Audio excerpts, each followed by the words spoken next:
as well as this year.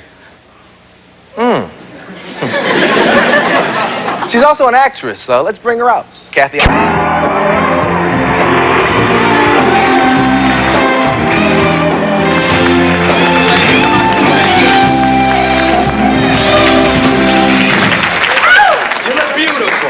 Thank you. You look very handsome. Well, thank you very much. I was listening to a model interview the other day, and they asked her what her flaws were.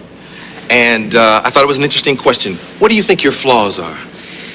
Well, there's a couple. I don't really want to call too much attention to them, because as a model, our big job is to hide those things. Yeah. But one thing that I always thought it was strange, I never thought I could be a model because I have so many scars on my legs.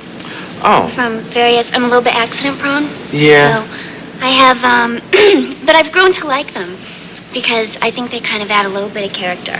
Absolutely. And I keep adding new ones to them. But I've got some interesting ones. I have one from a skiing accident, one from recently crashing my mountain bike, and a recent surfing accident. So. Very athletic girl. I try.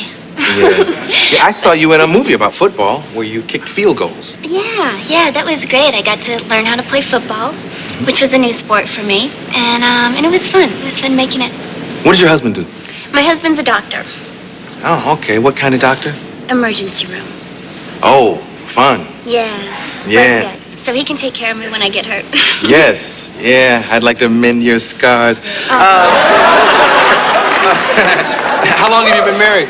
4 years. Oh, that's good. Very good. We should talk about Sports Illustrated a little bit. Isn't it unusual to be on so many times? It is unusual. I mean, I'm always flattered and surprised every year when they ask me back. I've been doing it for 9 years now. And, but it's always a great job working for them. I've gotten the opportunity to visit places that I hadn't even heard of before. And a lot of times we go to third world countries, which is something I love. I just love the people. They're so unspoiled, and the places are beautiful. And the woman, Julie Campbell, who's in charge of it, one thing that's really great that she does, she brings cases of Polaroid film with her. And we'll go into these villages, and the people are just freaking out. I mean, most of them have never seen people with light eyes and light hair before, so they're just staring at us, checking us out, wondering what we're all about. And she'll take a picture of them and give it to them. And they're looking at it, and to see the expression on their face when they see it develop before their eyes, it's just priceless, because they've never seen a photograph of themselves before. And soon, the whole village will be gathered around. And the photographer will be getting a little bit nervous because he wants to go take pictures, but we don't leave until everyone in the village has a Polaroid picture of themselves.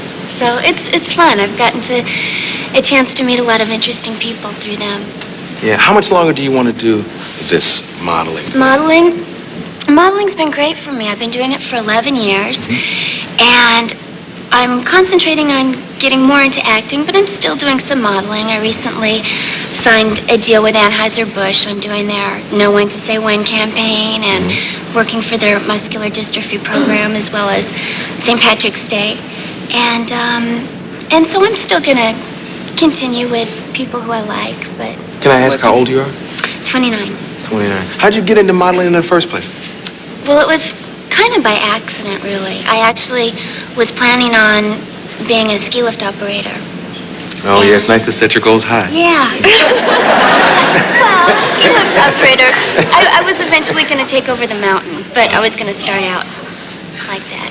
But I was either going to be a ski lift operator, or my big hero was Jacques Cousteau. And I thought, you know, when he retired, I might take over his job. But modeling... What does he do? Well, he has a show, but I guess he's... water documentaries. Yeah. Okay. You don't have many of those guys around. No, I don't know. I thought I could be the female Jacques Cousteau. Yeah, and you love water. Yeah, I love the ocean. So maybe someday. Yeah, I'm sure you can do anything you want to do. Well, thank you.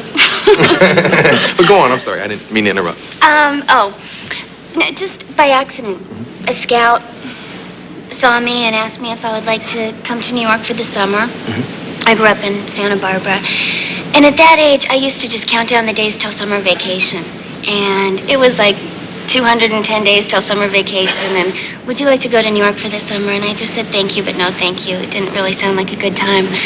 So, but they kept calling, and they said they would advance me the money if I would like to go. And I thought, well, it's an opportunity. I better check it out and see. And I tried it, and it's been very interesting.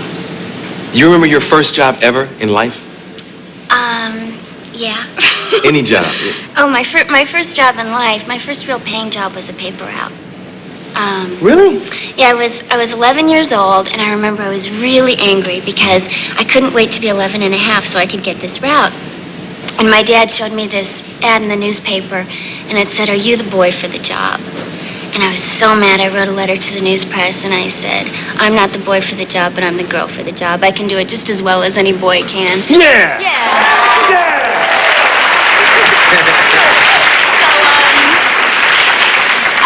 I wrote a letter to the news press, and they gave me the route. And the first day, I was so upset. It was New Year's Day, so they had an extra large newspaper with all these inserts in them. And I was really skinny and scrawny little kid, and I think I kind of overestimated myself, thinking that I could take on this big route. I had 101 papers, and they have those sacks where they put papers in the front and papers in the back, and you have to wear it, and then you have another one that goes like on the back of your bicycle. And I couldn't lift it up, so I had to crawl on my belly and stick my head through, and then try to stand up. And then I'd ride my bicycle, and as I would throw the papers out of the front, it would slide back and choke me, and I'd flip over on my bike. And I remember I cried the first day, and these people would come out of their houses, and they'd say, "A boy should be doing this. You're never going to last." But I kept it for 3.5 years, so I showed them. Yeah. It's not easy being a feminist. You actually have a project we should talk about, and we have a clip. It's a Tales from the Crypt, right? Tales from the Crypt, right. What do you play in it?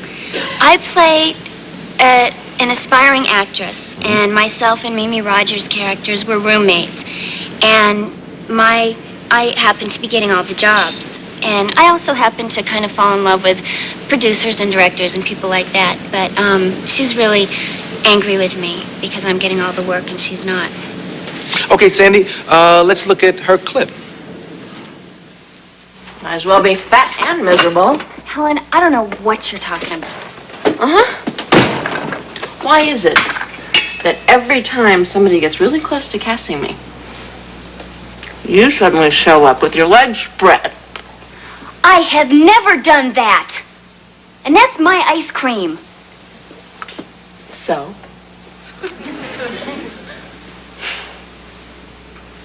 So that's okay. I didn't like that flavor very much anyway. Oh. Wow. It's coming up this month. Right, it's coming up July 25th, I believe. Yeah, you should check your listing, though, because they repeat those a lot. Yeah, a few times. Okay, but it's HBO, and that's what's important. Tales from the Crypt. This is Kathy Ireland. Thank you very much for coming.